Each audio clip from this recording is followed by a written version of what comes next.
Why internal control predicts success. Welcome to this explainer on the science of taking control. Today, we're uncovering the absolute single psychological mindset that separates wildly successful people from, well, everyone else.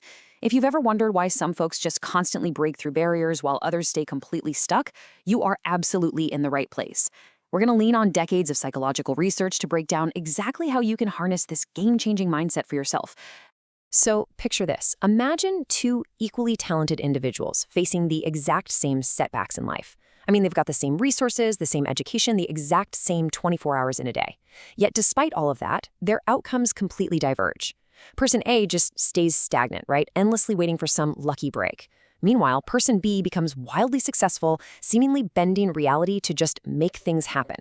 Now, the defining difference here? It's not a higher IQ, it's not about having better connections, or even raw discipline. Psychologists have found it actually comes down to exactly how they view their circumstances. All right, so let's dive right into this foundational concept. It's called the locus of control. Introduced by psychologist Julian Rotter back in the 1950s, this psychological framework basically dictates whether you believe you write your own story or if you're just a passenger along for the ride. Simply put, your locus of control is the lens, the filter through which you interpret the causes of literally every single event that happens in your life, whether it's good or bad. And this breakdown brilliantly illustrates the core difference in how this mindset operates. So having an internal locus of control means you absolutely believe you are responsible for your successes and, yes, your failures too. You believe your actions actually matter and that you can make change happen. On the flip side, an external locus of control pushes all that responsibility outward. If you hold this external view, you're essentially believing that forces like luck, fate, circumstances, or just other people ultimately determine your outcomes.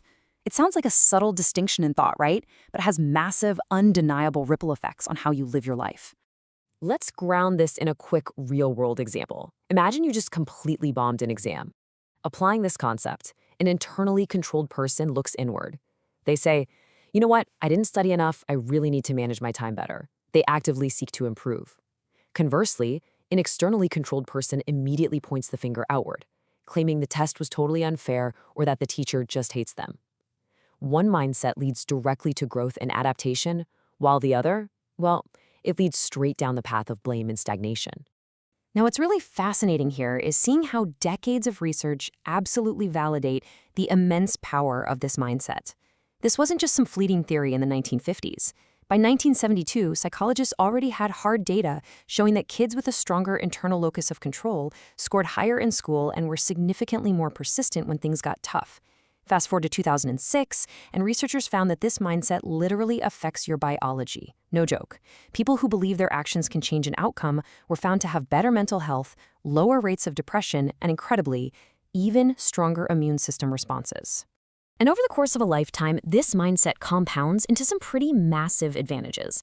Just look at this breakdown based on a landmark study published in the Journal of Personality and Social Psychology. Researchers actually followed people over 2 decades, and the results were heavy-hitting. Internals, meaning those who developed this strong internal locus early on, achieved significantly higher incomes and snagged more leadership roles in their careers. Their health was drastically better, and they even forged stronger, more resilient personal relationships later in life. It's kind of the ultimate success equation. So this brings us to a crucial point, and it's a deeply uncomfortable truth. Believing you have no control over your life is a self-fulfilling prophecy. Seriously, if you constantly tell yourself that everything is just outside of your control, you're going to stop putting in the effort. You stop looking for solutions. And because you stop trying, you end up being absolutely right. You won't be in control of your life. Your belief, quite literally, becomes your reality. But hey, flip that around, and the inverse is also true. The renowned psychologist Martin Seligman, who was widely considered the father of positive psychology, identified this proactive state as learned optimism. He discovered that when people truly believe they have control, they instantly start looking for solutions. This learned optimism allows them to bounce back faster from setbacks, adapt continuously, and often they experience way fewer setbacks overall, simply because they're constantly learning and moving forward. And all of this creates a compounding psychological effect that we can call the control feedback loop. Let's walk through it real quick. First, you take proactive control of a situation. Because you take action, you achieve a successful outcome, or at the very least, you learn a super valuable lesson. That success then reinforces and strengthens your belief in your own abilities. And that stronger belief, well, it gives you the confidence to tackle even bigger challenges, which generates even greater success down the line.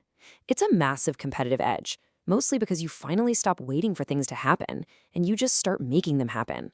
But okay, this brings up an incredibly obvious question that we absolutely have to address. If having an internal locus of control is basically the ultimate secret weapon for your career, your relationships, and even your physical health, why on earth do so many people struggle to adopt it? Like, why isn't everyone walking around operating as an internal? The reality, growth is intensely uncomfortable. Shifting to an internal locus of control literally forces you to take direct ownership of your failures. It demands that you examine the actual why behind your missteps. Human nature kind of dictates that it's far easier to take the lazy route, right? Pointing fingers at bad luck or complaining about your circumstances is way easier than admitting you didn't try hard enough or that you made a poor choice. But getting comfortable with that discomfort, that is the absolute price of success. Fortunately, though, this isn't some fixed trait. You can actively train this proactive mindset. Here are 5 everyday moves to flip your locus of control from external to internal. First up, shift your language. Stop saying, I have to do this, and start saying, I choose to. It's a tiny tweak, but it constantly reminds your brain who's actually in charge. Second, when setbacks hit, resist the urge to blame and instead ask, what part of this was in my control? Third, celebrate cause and effect. Actually acknowledge when your hard work leads to a good result. It reinforces that connection. Fourth, take responsibility for your next move. And finally, fifth, surround yourself with proactive people, because let me tell you, this mindset is highly contagious. If your circle blames the world, you absolutely will too. Actually, scratch that. I want to pause and clarify something incredibly important about that fourth step. Taking responsibility, it does not mean shamefully beating yourself up. It's not about dwelling on guilt or anything like that. It simply means acknowledging your role, saying, okay, yeah, that was on me, so you can immediately figure out your very next move. It is entirely about productiveness and reclaiming your power rather than punishing yourself. When you really think about it, it's about freedom. Shifting your mindset is the absolute foundation of every major breakthrough and comeback story out there. So, as you encounter new challenges this week, I want to leave you with one final, totally life-changing question to ask yourself before you ever react, and certainly before you ever point a finger. When things don't go as planned, what part of this can I control? If you act on that question enough times, you won't just change your mindset, you'll change your entire trajectory. Thanks for joining me on this explainer, and remember, keep taking control.